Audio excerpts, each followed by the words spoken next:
Hello students. So we were seeing about the that is the immunity. So and the immunity, so we have made the classification innate immunity and the acquired immunity. It is very much clear to all of you that is the innate immunity, non-specific immunity.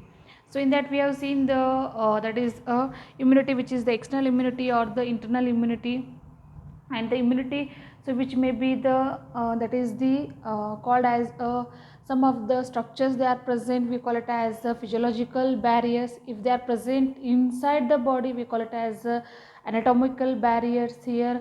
If they are the particular cells like WBCs or the macrophages, so then we can call them as phagocytic barriers here. Along with that, there are the symptoms like fever is there or the pain is there, swelling is there, then we call it as them as that is the inflammation or the inflammatory barriers here. Okay, so that was regarding with the innate immunity here. Today in this lecture we are going to see that is the acquired immunity here. So next immunity is the acquired immunity. You can call them as the adaptive immunity or specific immunity or third line of immunity here. As we have seen, that is the first line of defense, second line of defense here. Now it is the third line of defense here. Okay. So once again repeating in the NEET exam, these other names are also very important. So be perfect to the other names also. Then what is acquired immunity here? Why it is so called as acquired? Because this is the immunity which is developed by an organism in response to a diseases here. So such a type of immunity, so when it is going to be developed, okay, when that pathogen has attacked the body here, when that microorganism had entered into our body, then only there is a development of a immunity here. So then only they can prepare a chemical, then only the cell can prepare a that is a chemicals here. So such type of the immunity is the acquired. So we are going to be acquired a immunity during our life here. Okay, so that is for that from the birth was the that is the innate immunity, while we are going to have that is a development throughout life. In that we are getting that is infectious these microorganisms, so which causes a disease to our body. So for that we have to invade them, for that we have to defend that. Okay, so for that the responsible for invading the structures or the cells or the chemical are the that is the immunity or the that is the antibodies is here. Okay, is that clear all of you? So that we call it as a acquired immunity here. Once again, this immunity is developed by an organism in response to a diseases caused by an infection of microbes here. Okay, okay, then if we call it as adaptive, why means here it has taken adaptations, as it has brought to that of adaptive nature which has entered into our body and caused the diseases here. And it is the specific. So why it is specific? So it is going to be defend for the particular pathogens here. Okay, so म्हणून त्याला काय म्हणतो आम्ही specific असं म्हणतोय. ठीक आहे, की प्रत्येक पॅथोजनचं एक इम्युनिटी जी आहे डेव्हलप होणार.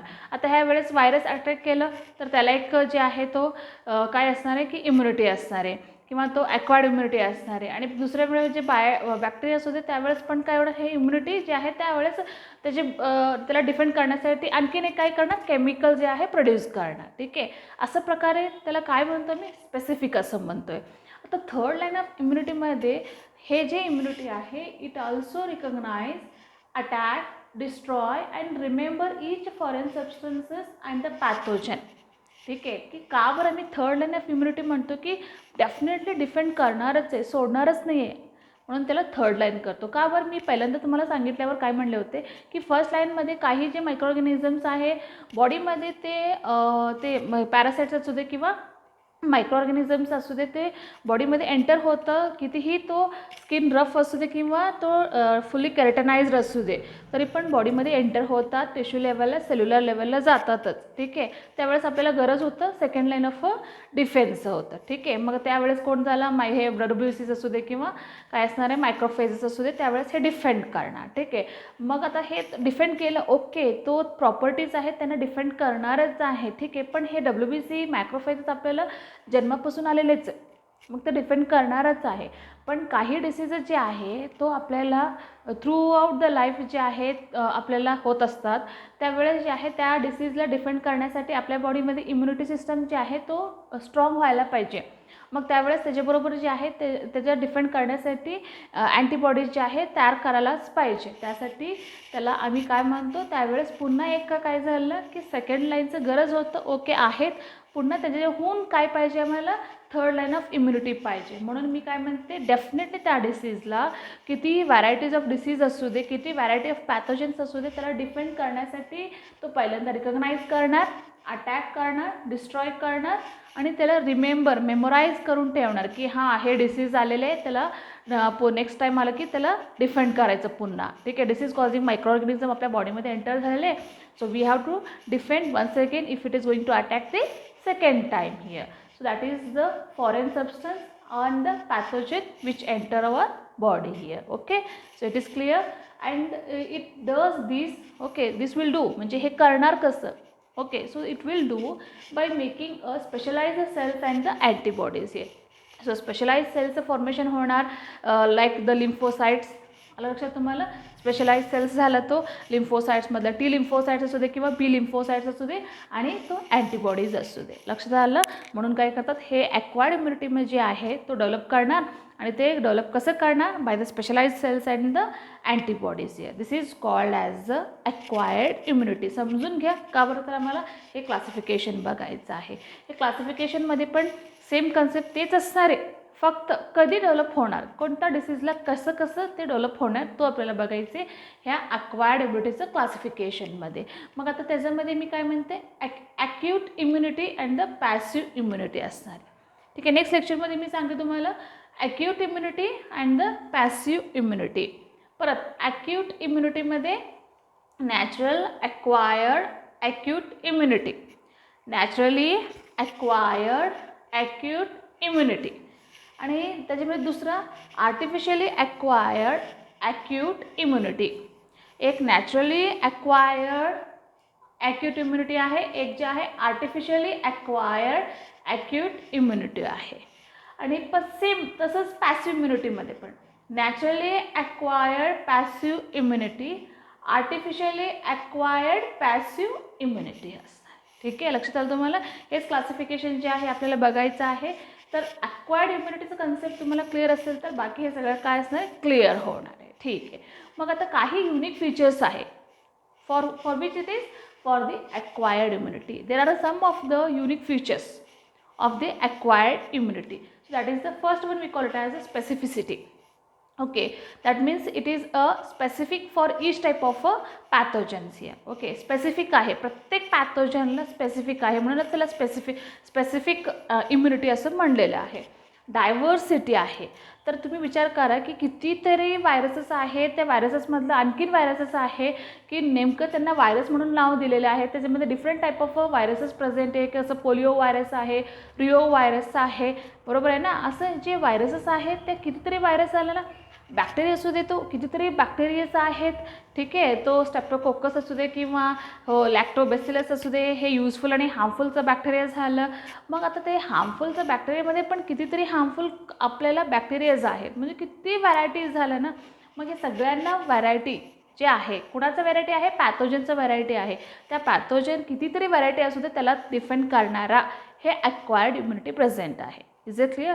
So there is a diversity of the that is the pathogens which the acquired immunity is responsible to defend, to invade these pathogens here. That is the diversity. Discrimination of between the self and the non-self. The acquired immunity is responsible to distinguish, to differentiate the foreign and the body cells here. Foreign cell कोणता आहे, body sale कोणता आहे, हे differentiate करण्याचं किंवा कसं हे ओळखायचं हे कॅपॅबिलिटी कुणांमध्ये आहे, ॲक्वायर्ड इम्युनिटीमध्ये आहे.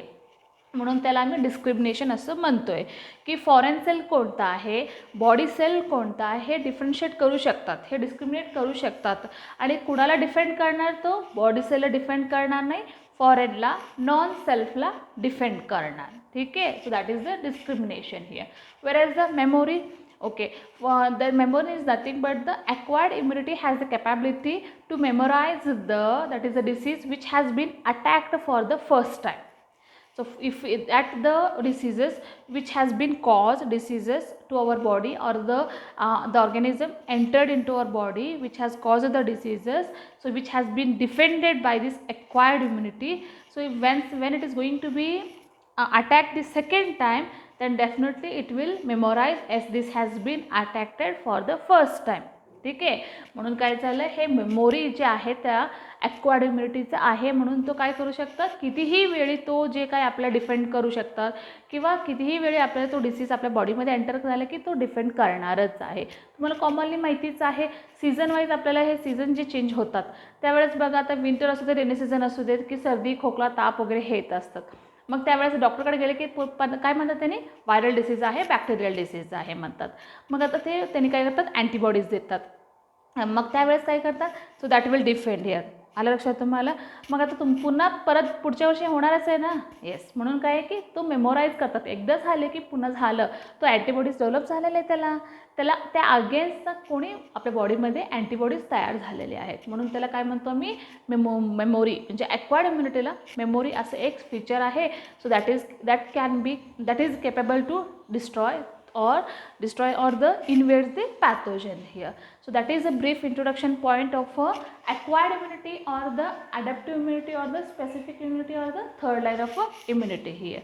In the coming next video lectures, we are going to see the active immunity and the passive immunity here. Thank you.